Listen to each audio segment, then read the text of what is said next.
સુગ્રીની શિખામણ. એક જંગલમાં અટકચાળા વાંદરા રહેતા હતા. આખો દિવસ તેઓ ધમાચકડી મચાવતા. ઘડીકમાં એક વૃક્ષ પર કુદાકૂદ તો ઘડીકમાં બીજા વૃક્ષ ઉપર. કોઈ એમને કહેનારું નહોતું. વાસ્તવમાં તોફાની વાંદરા કોઈનું સાંભળે એવા પણ નહોતા. જંગલના અન્ય પશુ પંખીઓ પોતાના રહેઠાણ માટે ઘર, બખોલ, ગુફા અને માળો બનાવતા, પણ વાંદરાઓને આવો વિચાર પણ આવતો નહીં. દિવસ આખો ધમાચકડી સિવાય જાણે કશું એમને કામ જ નહોતું ને. આ વાંદરાઓ જે વૃક્ષ પર વધુ ધમાચકડી કરતા હતા એની બાજુના વૃક્ષ પર જ ટચુકડી એક સુગરી રહેતી હતી. એ આખો દિવસ વાંદરાની ધમાલ જોઈને બબડતી. આ મૂર્ખાઓ આખરે ક્યારે સુધરશે? એકવાર પસ્તાવાના છે. થોડા સમય પછી ચોમાસું આવ્યું. આભમાંથી વીજળીના કડાકા થયા, પવનના તોફાનો થયા અને મુશળધાર વરસાદ તૂટી પડ્યો. ચારે કોર જળબંબાકાર થઈ ગયું. જંગલના સૌ પંખીઓ પોતપોતાના માળામાં જતા રહ્યા હતા.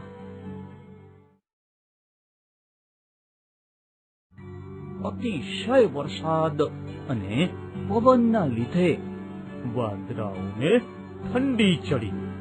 તેઓ થર થર થર થર ધ્રુજવા માંડ્યા. ત્યારે એક વાંદરાએ ડાપણ કરતા કહ્યું, લાકડા અને લાલ ચણોઠી લાવીને એને ફૂંકો, એટલે ભડકો થશે અને આપણી ટાઢ ઉડશે. એટલામાં અન્ય વાંદરા આજુબાજુમાંથી સૂકા લાકડા અને ચણોઠી લઈ આવ્યા. તેનો ઢગલો કરીને લાલ ચણોઠી પર ફૂંકવા માંડ્યા. ફૂંકો પર ફૂંકો, ફૂંકો પર ફૂંકો, પણ એમ આગ ક્યાંથી સળગે? એટલે બાજુના ઝાડ પર બેઠેલી સુગરીથી ન રહેવાયું. એણે કહ્યું, મૂર્ખાઓ, એમ ફૂંકો મારવાથી આગ ન લાગે. મૂર્ખા શબ્દ સાંભળી વાંદરાઓ તો ચીડાયા. એક તો ટાઢ અને મૂર્ખા શબ્દનું ઇનામ.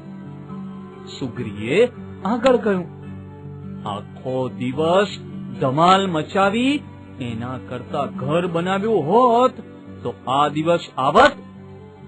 હવે ભોગવો મૂર્ખામીનું પરિણામ. સુગ્રીની શિખામણ સાંભળી વાંદરાઓ તો બહુ ચીડાયા. અણસમજુ વાંદરાઓએ સમજુ સુગ્રીની શિખામણ માનવાને બદલે તેને મારી નાખી.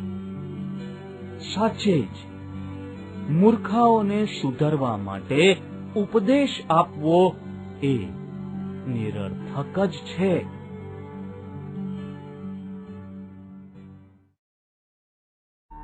સુગ્રીની શિખામણ.